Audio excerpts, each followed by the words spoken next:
Both of those are at this email address, Poetic Passion or passionwebmail at poeticpassion.host. Now, for free promotion at that email address, in the subject bar, you put promo. And in the body of the email, tell me a little bit about yourself, business, product, or service. And specifically, what I'm looking for is like, how did you start your business? What interested you in whatever, business, product, or service that you're needing promoted. Then tell me a little bit about yourself, your journey, your education, your experience, and I will gladly promote it on here because, that's what I kind of, like the picture I like to paint. I want to see, how it started, how it ended, and how it's currently going. And then also, if you do any type of community activism, community outreach, also include that in your email. And again, for the free promotion, just email me at passionwebmail at poeticpassion.host and put all that information that I just said in the body of the email. Now, for the Chew on This contest, same email address, passionwebmail at poeticpassion.host, except in the subject bar, put Chew on This / Shopping While Black. And why the / Shopping While Black? Because that is the current topic of the Chew on This contest. And in the body of the email, give me your Shopping While Black experience. Try not to exceed over 5 paragraphs because I do not want to read a novel. Just basically, tell me how the retailer treated you. What I'm looking for is just basically, if you know what Shopping While Black is, all of us all over the world have experienced it, whether they just followed you all around the store acting like you was going to steal something, size you up and try to treat you as if you didn't have enough money to purchase their good products, goods, and services, or they just had rude customer service and just plain old didn't want you in there, regardless of how much money you had. So, that's what the stores I want. And then also in the body of the email, include your mailing address so I know where to send the snack. And then what kind of snack do you want? Be as specific as possible, brand, flavor, style, you know what I mean? So, and I'll send you a bulk supply of that just for entering the contest. And so it's like a complete circle with the contest because like you're supporting my podcast and I'll be getting your snack from a black owned vendor. So we'll both be supporting a black owned business. You're supporting me and you're getting something and it's like win-win for everybody.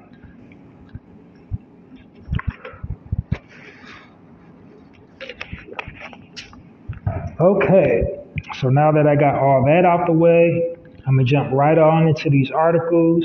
There's some really good ones. So yeah, I go on live to share the articles, but I try to let them accumulate. I jot little notes when I see something in my timeline. It's like, oh, that's nice, and share it back with you on my lives. So even though I'm live, it's like not just random content unless I'm just speaking from the heart. It's just something's on my mind I want to talk about to see if I'm right or left. But most of the time I'm just sharing positive black news.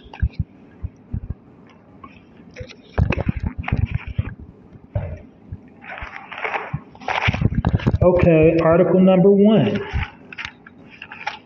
The headline reads, Meet the ex-felon who graduated from Yale University and is now a lawyer. This is the story of Reginald Dwayne Betts.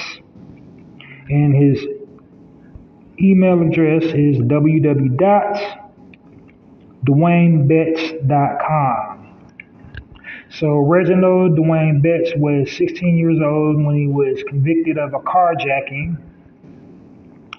He strived hard to improve himself, landed a new job, attended college, and graduated Yale Law School to become a lawyer. His first job, he worked at a paint store. The article didn't say the name of the paint store. He earned his bachelor's degree from the University of Maryland and received a master's from Warren Wilson College. And after that, he applied and got admitted to Yale University. I guess they had some type of little program where they, at the time, where they was admitting, allowing ex-convicts to apply, but, you know, as long as it wasn't nothing super violent, like you killed somebody. So he just did a carjacking. So I guess that's why they let him in. But article goes on to say, then after that he applied. Okay, I already said that part. Okay. So once he passed the bar exam of Connecticut, his application got flagged due to an investigation because of his previous felony conviction. So even though there's no rule or law about morality, that was the basis of the investigation, was it morally ethic to or ethically moral to let a ex-convict who was convicted of carjacking become a lawyer. So that was a whole thing. That was an actual thing. They tried to hold his process up and prevent him from becoming a lawyer. But to no avail, he became a lawyer. And again, you can follow his story at www.dwaynebetts.com.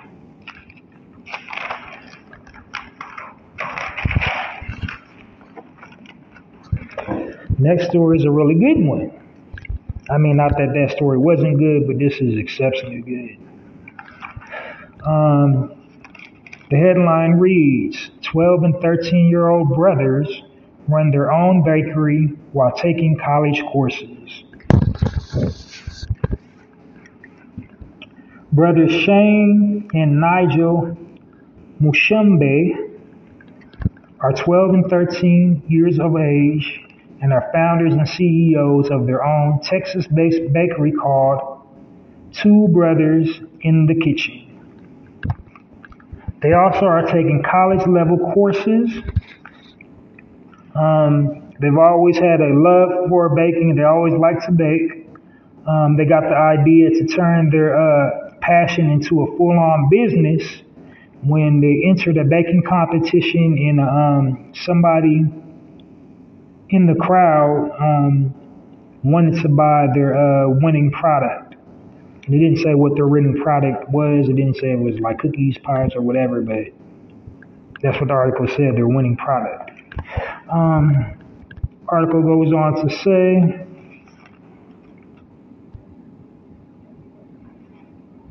in addition to baking, they both give back to the community by feeding the homeless and donating to Fort Bend Cares and J.B. Delando fundraiser. So, and why they love doing charity is because they said the community has always given back to them. And in case you didn't pick up on the last name, they are of Nigerian descent. And those organizations are currently the organizations that they're contributing to are currently trying to rebuild a hospital in Africa. So by helping them, they're helping themselves. I'm guessing at some point they want to return back to Africa as they get older or something.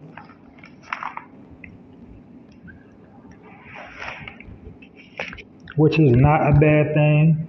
And that's kind of like a trend that I'm noticing because I used to be like, my brothers and sisters come from Africa, they get their work visas, and they would try to just stay in America and live the quote unquote American dream. But like more and more, what I'm seeing is like they're getting their work visa and they're building up all their resources, getting everything they can get, sending everything back home, and when their work visas are expired, they're going back home, and they're going back home very, very wealthy, and like still having one foot in America, keeping it where they can come back and keep coming back, getting up on resources and building the empire back home. So that's not bad.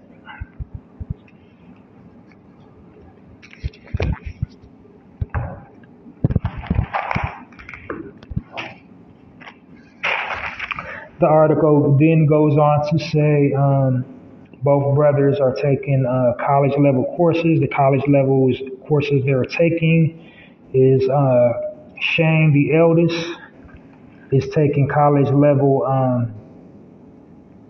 math and engineering courses, and the 12-year-old Nigel is taking pre-calc. So 12 years old taking pre-calculus. Unfriggin' believable. Let's clap it up for them brothers.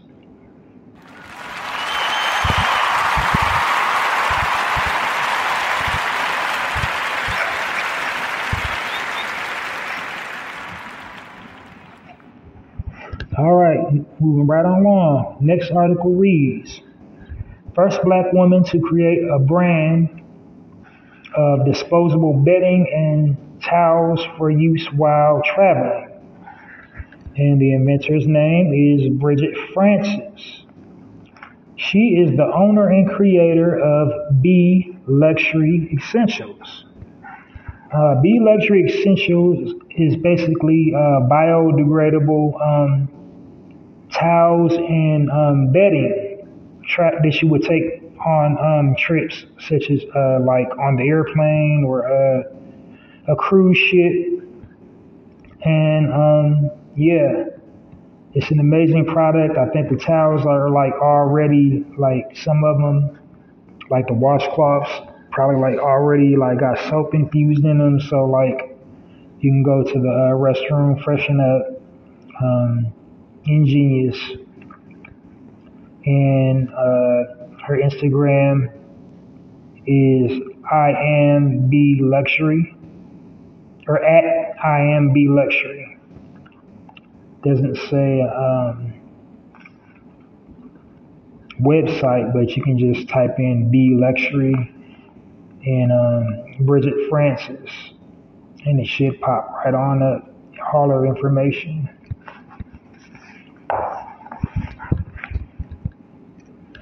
Next article reads, or at, yeah, oh yeah. Well, everything was included in this byline, so it wasn't like, because some of them is like, you know, the byline and then underneath it has the actual story, but this was all included. So Harvard grad and entertainment lawyer Ray Mitchell just partnered with Olympic gold medalist Cindy Brown to launch the newest black-owned film and content production. And the name of that is Bossology 53 Entertainment. So that's amazing. And their goal is basically to include everything, the whole gamut, black, brown, gender, orientation. So it's a basically all-inclusive production company trying to get inclusion in all those spaces. Underrepresented groups on film. So that's the main thing that I constantly preach on my platform is all inclusion. We need to